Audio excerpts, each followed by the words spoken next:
ఇంట్లో ఆడవారు వెలుపల ఉన్నప్పుడు పూజ ఎలా చేసుకోవాలి ఒక ప్రశ్న. దీపారాధన ఎలా చేయాలి, అది కూడా అశౌచం ఏదైనా ఇంట్లో ఉంటే ఎలా? మంచిదే. ఆడవారు వెలుపల ఉన్నా పూజ చేసుకోవడానికి అభ్యంతరం అనేటటువంటి ప్రశ్న అసలు ఎక్కడా లేదు. ఎందుకు లేదు అంటే, పూజ అనేటటువంటిది ఎవరు చెయ్యాలి అంటే ఇంటి యజమాని చెయ్యాలి. ధర్మపత్ని సమేతస్య అనుంది కానీ ధర్మపతి సమేతస్య అని ఉండదు సంకల్పం. అంటే దాని అర్థం ఎవరు చెయ్యాలని? యజమాని చెయ్యాలి. యజమాని చేసి, నేను పూజ చేసిన కారణం చేత నా పత్ని బిడ్డలు అందరూ సుఖంగా ఉండాలని యజమాని కోరుకోవాలి. కాబట్టి ఇప్పుడు ఇల్లాలు వెలుపల ఉంటే ఇంట్లో పూజ చేయడానికి అభ్యంతరం ఎక్కడుంది? అభ్యంతరం ఏం లేదు. ఆవిడ వెలుపల ఉంటే ఆవిడ కాదు కదా పూజ చేసేది, మీరు చేసుకోవచ్చు. ఒకవేళ ఆవిడ వెలుపల ఉందండి, పిల్లలు చిన్నవాళ్ళు, వాళ్ళ బాగోగులు చూడాలి, వాళ్ళకి వేళకి పలహారం పెట్టాలి, ఏదో పాలు కాచివ్వాలి, అటు అది ఇది కూడా కష్టం అనుకుంటే, నేను ఇందాక చెప్పాగా లఘువు చేసుకోండి. ఈశ్వర ఈ 3 రోజులో 4 రోజులో లఘువుగా చేస్తాను పూజ. ఎందుకని అంటే కుటుంబ నిర్వహణ యందు సమయం కొంచెం ఎక్కువ కావలసి వచ్చింది, అందుకని తక్కువ పూజ చేస్తున్నాను, దీన్ని పూర్ణం చేసి నన్ను అనుగ్రహించు అనండి, ఏమీ దోషం రాదు. ఇక ఆమె వెలుపల ఉంటే దీపం పెట్టడానికి అభ్యంతరం ఏముంది? పూజలో అంతర్భాగం దీపం పెట్టడం, పూజ చెయ్యొచ్చు అని నేను చెప్తుంటే దీపం పెట్టడానికి అభ్యంతరం ఏముంది? అభ్యంతరం లేదు. నేను ఇవన్నీ దేన్ని ఆధారం చేసి చెప్తున్నానంటే, ఆవిడ వెలుపల ఉన్నారు అంటే ఆవిడ వేరే కూర్చున్నారు అన్న భావన దృష్టిలో పెట్టుకు చెప్తున్నాను. అలాగే దీపం పెట్టడము అన్న మాట మీద అనేక మంది ప్రశ్న వేశారు. అందులో అన్నీ కలిపి సంగ్రహంగా నేను ఒక మాట చెప్తున్నా, దీపం ఎలా పెట్టాలి అని. దీపం ఎలా పెట్టాలి అన్నది దీపం పెట్టే మంత్రంలో ఉంది. సాధ్యం త్రివర్తి సంయుక్తం, 3 ఒత్తులు వేయాలి పూజ చేసినప్పుడు, 3 జ్యోతులు వెలుగుతూ ఉండాలి పూజ జరుగుతూ ఉండగా. ఇండ్లు వృద్ధిలోకి రావాలి అని యజమాని కోరుకుంటాడు కాబట్టి ఆ 3 జ్యోతులు తూర్పు ముఖంగా వెలుగుతూ ఉండాలి, ఇంకొక ముఖాన్ని చూడకూడదు, తూర్పు ముఖంగా వెలగాలి. 3 జ్యోతులు వెలుగుతున్నప్పుడు దీపం వెలిగించగానే అది మంగళ దీపం, అది ఈశ్వర స్వరూపం. బ్రహ్మ విష్ణు మహేశ్వరులు ఆ దీపాలుగా ఉన్నారు, త్రిమూర్తి ఆత్మకం. ఇక వాళ్ళు 3 తప్ప వేరొకటి లేదు లోకంలో. కాబట్టి అటువంటి దీపపు సమ్మె ఏది ఉందో దాని మీద పసుపు కానీ కుంకం కానీ అక్షతలు కానీ పువ్వు కానీ ఉంచాలి. ఎందుచేత అంటే మంగళ దీపం అంటాం. మంగళ దీపము ఉంటుంది, అమంగళ దీపం అని ఒకటి ఉంటుంది. నేను దాని గురించి ప్రత్యేకంగా చెప్పక్కర్లా. ఎవరైనా వెళ్ళిపోయారనుకోండి, పార్థివ శరీరం ఒక్కటే ఉండకూడదు, అందులో జ్యోతి వెళ్ళిపోయింది. అందుకే ఏం చేస్తారంటే పడుకోబెట్టి తలకట్టున ఓ దీపం పెడతారు, దానికి మట్టి మీద పసుపు కుంకాలు వేయరు, అది అమంగళ దీపం. మంగళ దీపం ఇంట్లో పెట్టారు అంటే దీపం వెలిగించగానే కాసిన పువ్వులు వెయ్యాలి, లేదా పసుపు వెయ్యాలి, లేకపోతే కుంకం వెయ్యాలి, లేకపోతే కాసిన అక్షతలు వెయ్యాలి, వేసి నమస్కారం చేయాలి. అదే ఈశ్వరుడు. నత్ర సూర్యో భాతి నచంద్రతారకం నేమా విద్యుతో భాతి కుతో యమగ్ని త్వమేవ భాంతమనుభాతి సర్వం తస్య భాసా సర్వమిదం విభాతి. లోకాలన్నీ కూడా ప్రళయంలో ఏకమైపోయినా ఒక్కడే ఉండి వెలుగులకు వెలుగుగా ఉండిపోయేటటువంటి వాడెవరో వాడు పరమాత్మ. లోకంబులు లోకేశులు లోకస్తులు తెగిన తుది అలోకంబకు పెంచీకటి కావల యవ్వండే కకృతి వెలుగు అతని నేసేవింతున్, వాడే దీపంగా ప్రకాశిస్తున్నాడు. భా అంటే కాంతి. అటువంటి దీపానికి మట్టు మీద ఒక పువ్వు వేసి నమస్కారం చేస్తారు.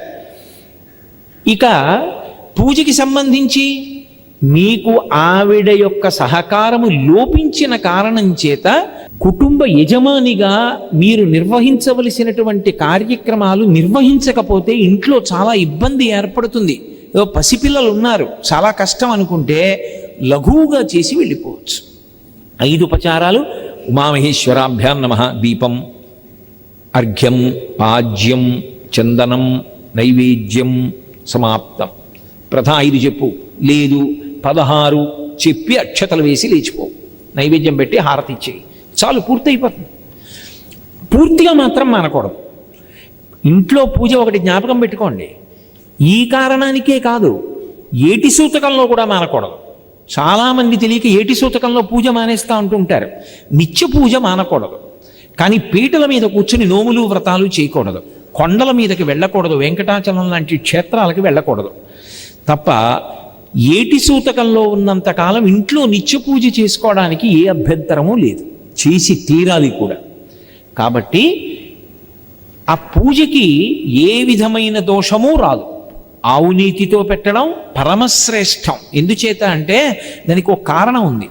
ఆవు నీతితో వెలుగుతున్న దీపం కానీ నువ్వుల నూనెలో వెలుగుతున్న దీపం మించి కానీ పొగ వచ్చినప్పుడు ఆ పొగ పూజ చేసుకుంటూ లోపలికి వెళ్ళిందనుకోండి, యమధర్మరాజు గారు ప్రీతి చెందుతాడు, శనీశ్వరుడు ప్రీతి చెందుతాడు. శనీశ్వరుడు హృదయ కవాటానికి అధిపతి. ఆయన గుండె కొట్టుకోవాలా కొట్టుకోకూడదా ఆయన నిర్ణయం చేస్తుంటాడు.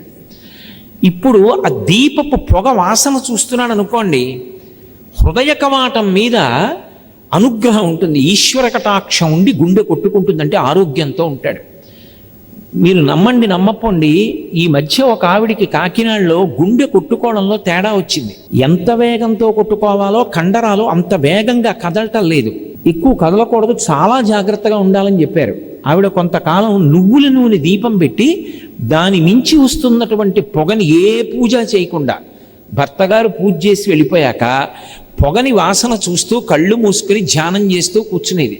కొన్నాళ్ళు అయిన తర్వాత ఆవిడ పరీక్షల కోసం పెడితే ఆశ్చర్యకరంగా ఆవిడికి గుండె కవాటాలు కండరాలు మామూలుగా పనిచేసాయి.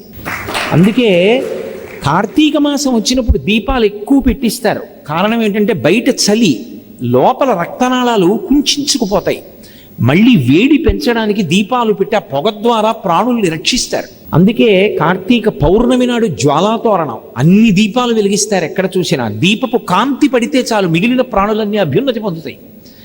కాబట్టి అసలు ఒక శ్లోకం ఉంది, కీటాపతంగాహమశకాశ్చ విప్రాహ జలే స్థలే ఏ నివసంతి జీవాః దృష్ట్వా ప్రదీపం నచ జన్మభాగినః భవంతి త్వం శపచాహి విప్రాహ. ఆ శ్లోకం చెప్పకుండా కార్తీక పౌర్ణమి నాడు దీపం పెట్టకూడదు, అది చెప్పి దీపం పెట్టాలి అసుర సంధ్య వేళలో. కాబట్టి దీపం అనేటటువంటిది పెట్టడం మన అభ్యున్నతి కొరకు. ఇంట దీపం వెలుగుతోందంటారు అంటే ఇల్లు మంగళప్రదంగా ఉంది అని గుర్తు, ఇల్లు శోభనాలకి శుభాలకి ఆలవాలంగా ఉంది అని గుర్తు. ఆ ఇంట్లో ఊరికి దూరం అంటే ఎవరు ఉండరు, కనీసం దీపం పెట్టడం కోసం ఎవరికో ఇచ్చారంటారు. ఇంట దీపం లేకుండా ఎన్ని రోజులు ఉంటుందో ఇల్లు అంత అమంగళకరం. నేను అందుకే పూర్వం ఒక ఆచారం ఉండేది, ఎవరైనా తాళం వేసి ఊరెడుతున్నాడు అనుకోండి, ఇంటి పురోహితుడికి తాళం చెవి ఇచ్చి వెళ్ళేవారు. ఆయన వచ్చి దీపం పెట్టి బెల్లంగడ్డ నైవేద్యం పెట్టి వెళ్ళాలి. ఇంట్లో పరమేశ్వరుడు ఉన్నాడు, సింహాసనంలో ఆయన ఉన్నాడు, తాళం వేసి వెళ్ళిపోతే ఆయనకి అన్నం. ఆ భావన ఉంటే ఆయన ఉన్నాడని గుర్తు. పర్వాలేదండి ఆయనకి లోటు ఏమిటంటే ఆయనే నాకు పెడతాడంటే ఇంకేం పరమేశ్వరుడు. అందుకే బెల్లం ముక్క నైవేద్యం పెట్టి దీపం పెట్టి వెళ్ళేవారు. ఒకవేళ అలా ఏ కారణం చేతనైనా ఇంటి పురోహితుడు వచ్చి కూడా దీపం పెట్టకుండా ఇల్లు సంవత్సరంలో కొన్ని రోజులు తాళం వేసి ఉన్న కారణం చేత అమంగళకరమైనటువంటి స్థితి యజమానికి కలగకుండా దోషాల నివారణ కావాలంటే దానికి శాస్త్రంలో మినహాయింపు కార్తీక పౌర్ణమి నాడు గుత్తి దీపం. 365 ఒత్తులు గుత్తి చేసి నేతిలో ఉంచి దీపం వెలిగిస్తారు. 365 రోజులు మా ఇంట్లో దీపం పెట్టని దోషం ఏదన్నా ఉంటే తొలగుగాక. దీపానికి అంత ప్రాధాన్యత ఉంది, ఇంట దీపం వెలగాలి.